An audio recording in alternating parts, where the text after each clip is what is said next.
Hola, ¿qué tal? Les damos la más cordial bienvenida a esta segunda emisión de DH Noticias. Es un gusto compartir nuevamente con ustedes este esfuerzo informativo. Recuerde que estamos transmitiendo desde la Ciudad de México a través de www.cdhdf.org.mx. Vámonos con un resumen de lo más relevante en la información. El ombudsman capitalino, Luis González Plasencia, rinde su cuarto informe ante la ciudadanía. Al evento asiste el jefe de gobierno del Distrito Federal, Miguel Ángel Mancera.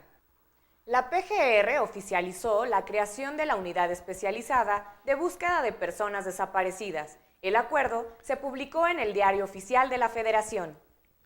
Se incrementan las agresiones a los defensores de derechos humanos en el país. Así lo revela un informe de Naciones Unidas. El presidente de la Suprema Corte de Justicia de la Nación, Juan Silva Mesa, hizo un llamado a los magistrados de todo el país para que respeten los derechos humanos y así aspirar a un México más justo. Con el propósito de beneficiar a los derechohabientes, el Instituto Mexicano del Seguro Social capacitará a sus 400,000 trabajadores en materia de derechos humanos.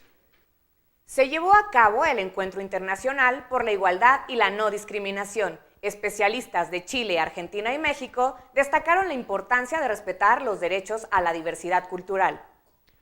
Liberan a 52 migrantes que se encontraban retenidos por la delincuencia organizada en Reynosa, Tamaulipas. Fueron rescatados 48 hombres originarios de Guatemala, 2 de El Salvador y 2 mexicanos. Se reúnen embajadores y cónsules de Centroamérica en México para analizar la situación de las personas migrantes en su camino hacia Estados Unidos. Iniciamos con la información más importante. En un gobierno democrático, los derechos humanos no se regatean. Nuestro compañero Luis Linares nos tiene todos los detalles. El ombudsman capitalino Luis González Plasencia presentó el informe anual 2012 ante la ciudadanía y los poderes ejecutivo, legislativo y judicial de la Ciudad de México y enfatizó que un gobierno democrático no se confronta con los derechos humanos. Un gobierno democrático no es el que recibe menos recomendaciones, sino el que las acepta y las cumple. El que no regatea ni confronta a los organismos y organizaciones protectoras de derechos humanos, sino el que las aprovecha para mejorar y para construir una dimensión sustantiva para la democracia. Por ello, resaltó el interés y el trabajo del jefe de gobierno Miguel Ángel Mancera con la Comisión de Derechos Humanos del Distrito Federal. Usted ha dado la instrucción a su gabinete de aceptar las recomendaciones que ha recibido e incluso varias que su antecesor en el cargo rechazó. Eso lo agradecemos sinceramente porque en el fondo ello repercute en la reparación del daño a las víctimas.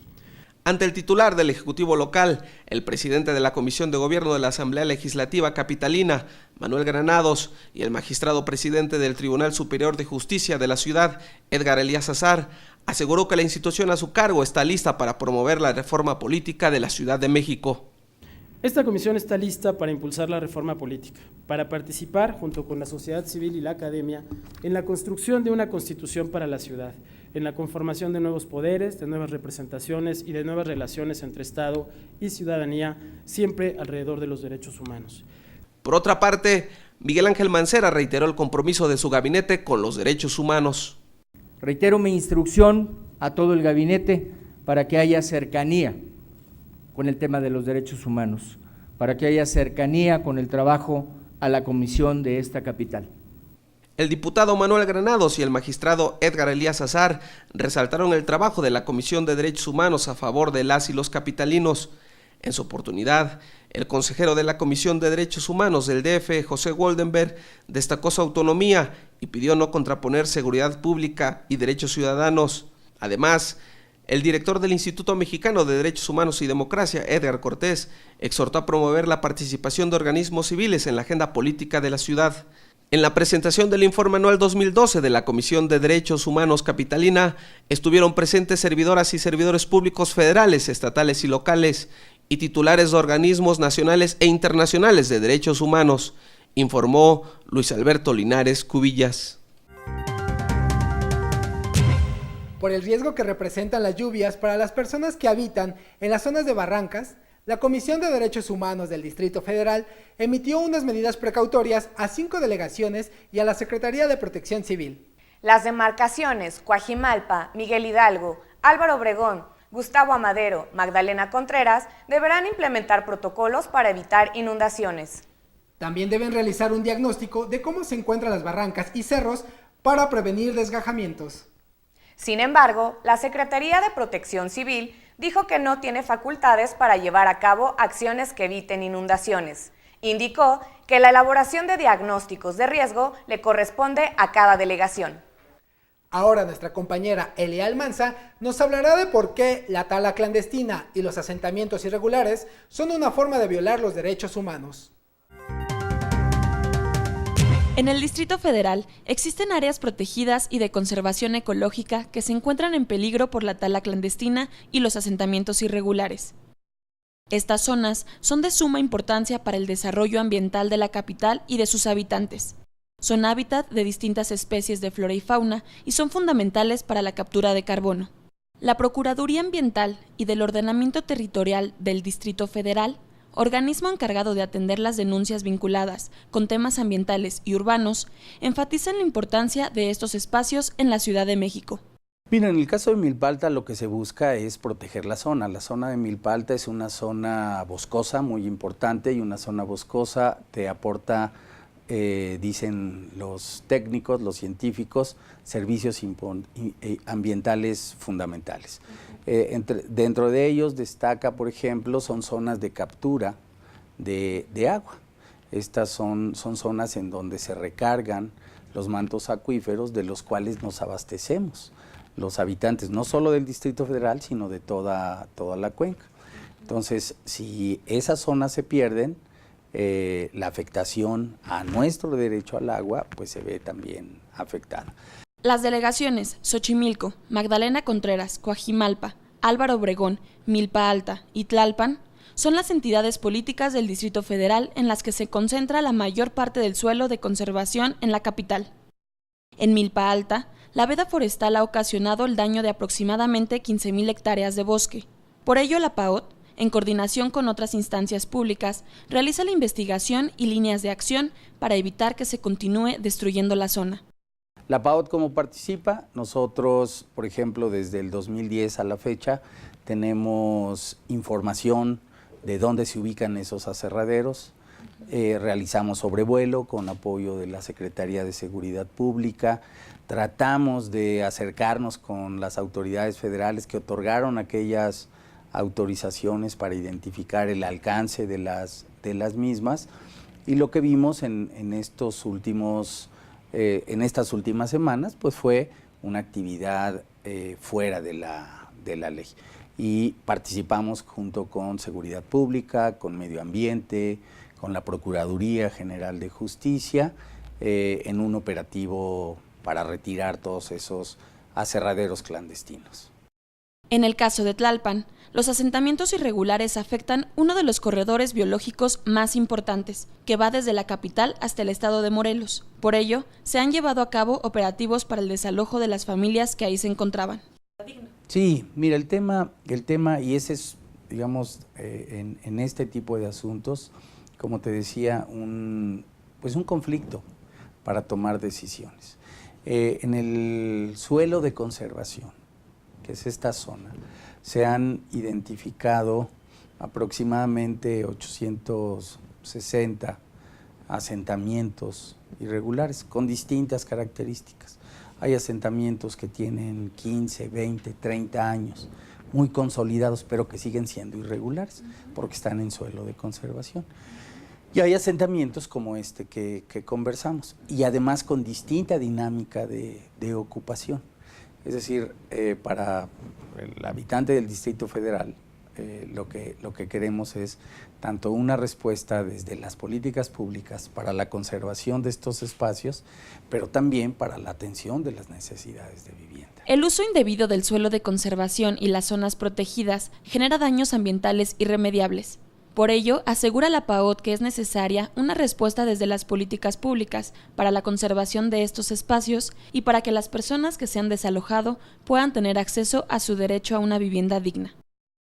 Con imágenes de Griselda Pérez, informó para DH Noticias, Elia Almanza. Mujeres de la comunidad de Polixtepec, en Guerrero, interpusieron una queja ante la Comisión Estatal de Derechos Humanos por supuestos abusos cometidos por elementos de la Marina contra sus familiares. La Comisión Nacional de Derechos Humanos denunció el hacinamiento, las restricciones y las carencias que sufren cerca de 12,000 mujeres en reclusión. Al presentar un informe especial sobre el tema, hizo 9 propuestas para que se asignen más recursos y se diseñen políticas públicas con el propósito de mejorar las condiciones de las mujeres en las cárceles del país. Falleció Laura Bonaparte, una de las fundadoras de las Madres de la Plaza de Mayo. Se convirtió en activista por los derechos humanos tras la desaparición de sus 2 hijas y de sus 2 hijos en 1975, durante la dictadura militar en Argentina. Laura Bonaparte fue observadora de Amnistía Internacional en los campos de refugiados en El Salvador y defendió los derechos de las mujeres en Bosnia y Líbano. Un grupo de expertos de la ONU en Derechos Humanos expresó su preocupación por las recientes determinaciones de la Suprema Corte de Justicia de Uruguay que atentan contra las investigaciones de tortura, desapariciones forzadas y homicidios cometidos durante la dictadura de los años 70 y 80.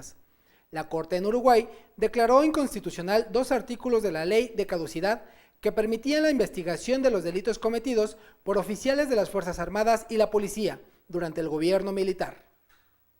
Las personas indígenas, de la diversidad sexual y las poblaciones callejeras son los grupos más discriminados en la Ciudad de México. Al respecto, el secretario de Seguridad Pública del Distrito Federal, Jesús Rodríguez Almeida, dijo que la policía trabajará con base en protocolos de actuación para atender a grupos en condición de vulnerabilidad. Durante un foro realizado en la UNAM, expertos coincidieron en la necesidad de sensibilizar a la ciudadanía para no criminalizar a las poblaciones callejeras. De acuerdo con la Red por los Derechos de la Infancia, más de 14,000 personas viven en esta situación en la Ciudad de México. Dentro del núcleo familiar y la escuela, la violencia está instalada como disciplina para educar a niñas y niños. En el ámbito familiar y escolar está muy instalado el tema de la violencia. Vista como disciplina, es esencial para educar a las niñas y los niños, señaló el ombudsman capitalino Luis González Plasencia en la presentación del libro Detrás de la puerta que estoy educando, violencia hacia niñas y niños en el ámbito familiar en México. Indicó que de los testimonios recogidos se desprende un enfoque que no ve a los niños como sujetos de derechos, sino que se ve a los derechos como límites, para que los adultos no hagan lo que acostumbran para disciplinar a los infantes. ¿Cómo desestructuramos eso? Si los padres fueron formados, hemos sido formados en dinámicas totalmente distintas, ¿no? ¿Cómo le venimos a decir a los adultos que tienen que cambiar sus actitudes y sus prácticas si no hemos logrado, si no conocemos o no tenemos las capacidades para llegar a, para penetrar a la gran mayoría de familias que constituyen una sociedad como la nuestra, ¿no? Donde hay prácticas absolutamente arraigadas? Y sobre el libro destacó: ¿cómo le hacemos para verdaderamente instaurar una cultura de respeto a los derechos? En el ámbito de lo público me queda claro, porque esa es una obligación del Estado, ¿no? Pero ¿cómo lo hacemos en la gran mayoría de las familias, ¿no? ¿A quién tenemos que convencer para que podamos ir generando mecanismos que vayan modificando estas actitudes, que vayan eliminando esta suerte de miedo a perder el control que solemos tener las personas en distintos ámbitos, pero en este sin lugar a ninguna duda, a perder el control de la disciplina, a perder el control de la educación, a perder el control del destino de nuestros hijos, ¿no? Mónica González Contro sostuvo que las peores atrocidades contra la infancia se cometen en la familia, muchas veces en nombre del amor, de la compasión, de una buena intención de educar, y eso es lo que pone en mayor riesgo a las y los niños. Quienes estamos en las facultades de Derecho vemos que desafortunadamente el gremio jurídico es de los más conservadores, por ejemplo, hacia el reconocimiento de la violencia familiar como un delito, porque se tiene esta idea de qué tiene que hacer el Estado dentro de este ámbito sagrado de lo privado, que es la familia.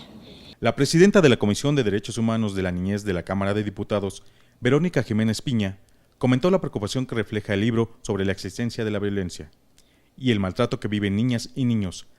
Añadió que la violencia física hacia ellas y ellos existe en la mitad de los hogares de México y además permanece oculta. Con información de Francisca Arrieta, Alejandro Luna. José Antonio Caballero, fue designado como nuevo integrante del Consejo Coordinador para la implementación de la justicia penal en representación del sector académico. En la Comisión de Derechos Humanos del Distrito Federal se reúnen embajadores y cónsules de Centroamérica para conocer el proyecto Red DH Migrantes. Adriana Colín nos platica de qué se trata. El presidente de la Comisión de Derechos Humanos del Distrito Federal, Luis González Plasencia, reunió a embajadores y cónsules de Centroamérica para explicarles y exhortarlos a participar en la red DH Migrantes, que busca garantizar la protección de las personas en su ruta por México hacia Estados Unidos. Ante representantes diplomáticos de Guatemala, Honduras, El Salvador, Panamá, Nicaragua, Costa Rica y Ecuador, se refirió a la necesidad de articular una estrategia regional efectiva de protección de los derechos de las y los migrantes desde Panamá y hasta la frontera norte de México con Estados Unidos. Sobre todo a la hora de articular las políticas migratorias, las políticas que en cada uno de nuestros países funcionan, pues como suelen hacerlo desde una perspectiva, digamos, mucho más tradicional en términos de una soberanía nacional, que a veces se malentiende y que genera, por lo tanto, violaciones graves a los derechos de quienes migran sin documentos. El ombudsman capitalino advirtió que aunque los flujos migratorios tienen características propias en cada país, como expulsoras o receptoras de migrantes, se debe evitar hablar de seres humanos ilegales y recordar que son, en todo caso, personas sin documentos o expulsadas por las desigualdades económicas principalmente, y que la observancia del respeto a sus derechos humanos es fundamental. En esa lógica es que se inscribe este proyecto y por eso me da mucho gusto recibirles nuevamente aquí en la comisión para que podamos platicar sobre las distintas posibilidades que desde sus representaciones diplomáticas se dan para que fortalezcamos esta red. González Plasencia señaló que una preocupación de la Comisión de Derechos Humanos del Distrito Federal es el derecho a la seguridad de las personas migrantes ante el riesgo que viven a manos de la criminalidad organizada. Para DH Noticias, Adriana Colín. Para saber qué piensa la gente de la violencia en contra de las personas adultas mayores, vamos al Vox Populi. Yo he visto en la calle, también en el metro también, cuando fue hace como unos 15 días, vi que un muchacho le estaba pegando a un señor, una persona ya grande. Por ejemplo, en Celaya hay un matrimonio viejitos, ¿sí?, que viven totalmente en el abandono, en la pobreza, ¿sí?, y nadie se preocupa por ellos, o sea, nadie. ¿Por qué? Vuelvo a lo mismo y seguirá siendo lo mismo, la falta de cultura, la falta de educación, la falta de valores, eso es lo que nos hace falta. El hecho de que estas personas se encuentren como en abandono, o sea, un sector de la población muy vulnerable, nos hace como llamar la atención, ¿no? O sea, voltear nuestra atención a esas personas. Últimamente, no sé qué tanto tenga que ver, pero últimamente se han incrementado como estas escuelas que integran a los adultos mayores, ¿no? Sí, hay mucho maltrato en los microbuses, en las calles, en todos lugares, en el metro. No hay respeto hacia los adultos mayores, no respetan los lugares, no, están completamente mal. Abarca todas las ciudades, ¿no? Realmente no hay una educación correcta hacia los mayores, las vialidades no están creadas para ellos. De repente se acaban los semáforos y no hay quien los ayude, pobres peatones, ¿no?, que apenas pueden caminar.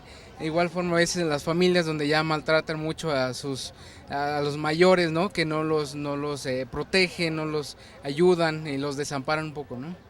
Pues hay mucha discriminación para ellos, muchas veces de los jóvenes, que no son capaces de darle un asiento a una señora ya grande, a una persona mayor, ¿verdad? Entonces, yo lo que pienso es que un día ellos van a llegar igual a la edad de esas personas. Nosotros mismos, los adultos mayores, ya que llegamos a esta edad, darnos a respetar para que los jóvenes pues, nos respeten así como los respetamos nosotros. La mayoría de las agresiones contra defensores de derechos humanos en México provienen de servidores públicos. La Oficina en México del Alto Comisionado de las Naciones Unidas para los Derechos Humanos presentó su informe sobre las situaciones de las y los defensores de derechos humanos en el país. El documento resalta que de noviembre de 2010 a diciembre de 2012 se han registrado 89 agresiones en contra de defensores de derechos humanos. Javier Hernández Valencia detalló que los tipos de agresiones más frecuentes son amenaza, injerencias arbitrarias, hostigamientos, privación arbitraria de la vida, entre otros. Cuando analizamos y presentamos cuál es el tipo de agresiones que se presenta o que se advierte y registra con mayor frecuencia, destaca en la gráfica que las amenazas cubren más de un tercio del total de hechos de agresión.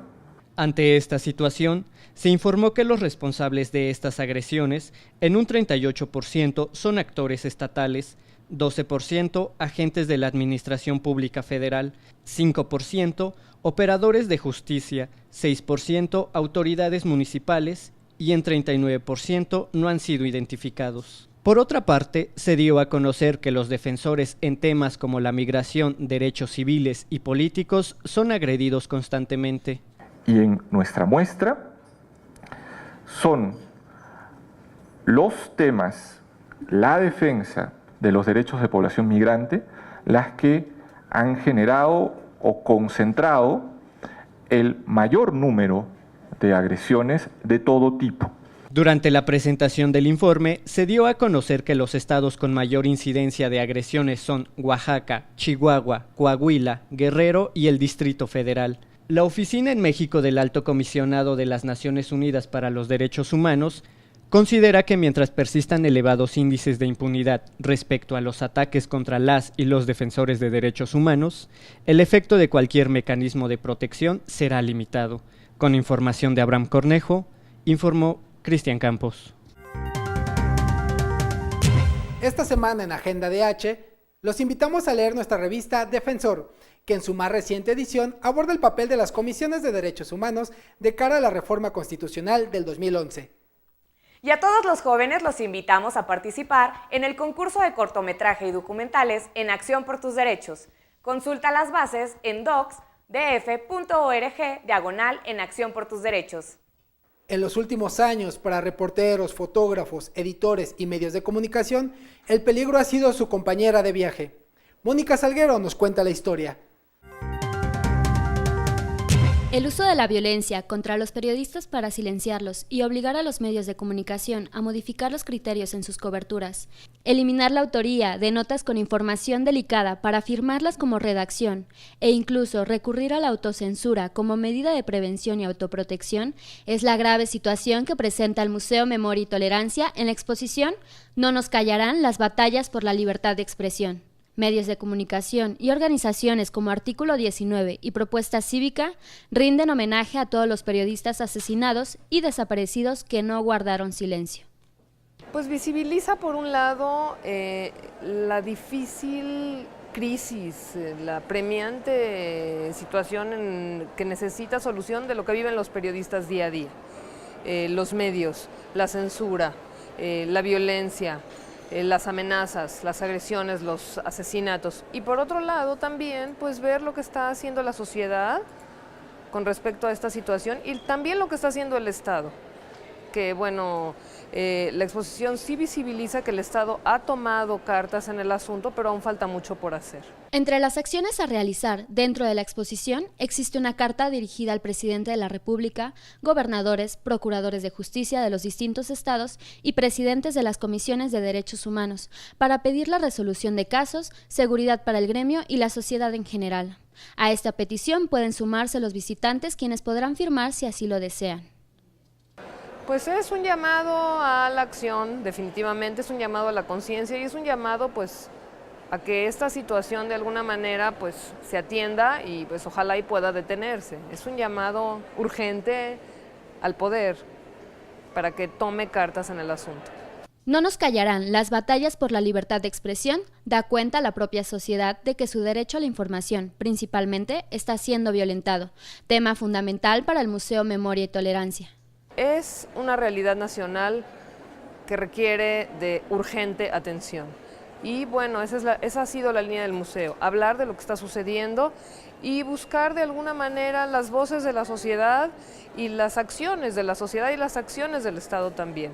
A veces por medio de una exposición se puede difundir, se puede visibilizar un problema y se puede generar la conciencia acerca de un problema. De abril es la fecha, 2007 el calendario, de luto viste la prensa y se apagó un noticiario que siempre sonó con fuerza en una estación de radio, que siempre sonó con fuerza en una estación de radio.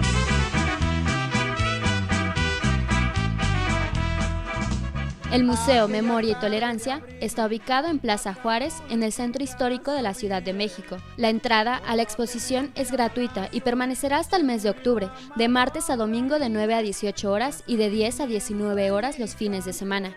En la cámara, Griselda Pérez, para DH Noticias, informó Mónica Salguero. Muchas gracias por acompañarnos en esta segunda emisión de DH Noticias. Para nosotros es muy importante su opinión, así que no dejen de escribirnos a nuestras redes sociales en Facebook y Twitter. Denos sus comentarios, opiniones, críticas y sugerencias. Nuevamente gracias y hasta la próxima.